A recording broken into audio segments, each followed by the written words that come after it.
Hey everybody, Mark Davis in the wake of our Tuesday, January 22nd program, the first full day of the second term of the Obama administration. Got a headline I want to show you. It's from USA Today. You know, Jay Leno does funny headlines. Every once in a while I do terror-inducing headlines, scary headlines. You ready? Here we go. It's a quote from the Obama inaugural speech. "Our journey is not complete."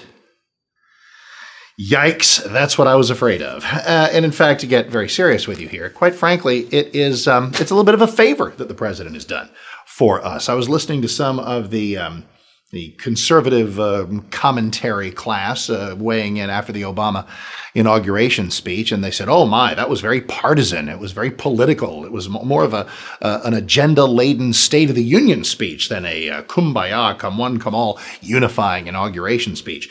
To which I would reply, what exactly were you expecting? The president could have cobbled together some type of phony unity theme or some kind of bogus bipartisanship, but then the sound you would have heard is me scoffing, perhaps even in broad and open laughter. As it is, I got exactly what I expected from the Obama inaugural speech. I got exactly what I expected from the first Obama term, and I know exactly what to expect from the second Obama term. Because say what you will about the guy, he's an open book.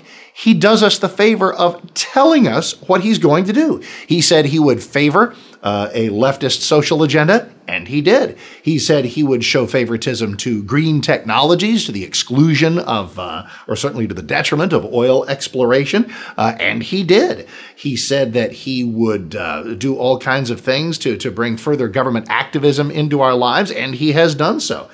So what this essentially was an enormous roadmap for Republicans to follow in the next 4, or speaking Senate-wise, the next 2 years leading up to 2014. Because the one thing that gives me hope as a conservative lies in the things that President Obama did not address. The word spending cannot be found. You get the Democrat code word for spending, and that is investment. That's in there, I think, once. But the president doesn't address our spending problem because he doesn't think we have one. He admitted as much to John Boehner. And so if we have a president that does not think we have a spending problem and an American public that does, now that might be something that we can put to some use. Not for cheap political gains, but to actually, fix the country.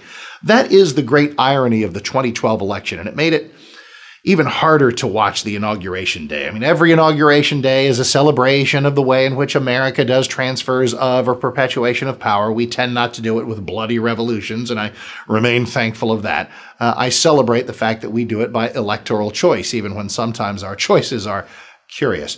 And they were made, and I don't mean curious just because it disagrees with me. I fully expect I'm going to get the occasional Democrat president. All of us in life have one thing in common. We're going to get presidents we voted for, and we're going to get presidents we didn't vote for. But this was a particularly interesting election in which poll after poll, even since the election, reveal that large majorities of America do think we have a spending problem. They do think that Washington waste is out of control, and yet they voted for the guy who's going to give them more of it. Pesky Americans, man. We're a funny people. We are a funny people. Yeah, it's real funny. So what we have to do is get very serious in the coming months. I mean, we don't have years to mess with this. We've got debt ceiling issues this week. We've got spending issues to take care of here in calendar 2013. In calendar 2014, we have a Senate to try to win back. And the way to do that is with spine and confidence. I want to be as direct. I want Republicans and conservatives to be as direct in our approach as President Obama was in the inauguration speech. You know what? Because I'll tell you, when we finally get a Republican president, I want that Republican president to get out there and say, you know what? Here's what I'm going to do. I'm going to cut taxes on people, especially those who pay the most and who create our jobs. I'm going to cut spending. I'm going to do it in ways that involve a lot of shared sacrifice.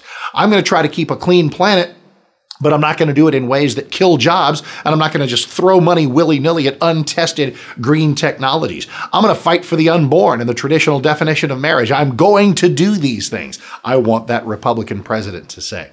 But not in a way that is to say that I'm always right or that you are somehow a lesser entity. That's what I got from President Obama. That's one thing I could have done with a little less of, is the insults, the veiled and sometimes not so veiled insults toward people who disagree with him.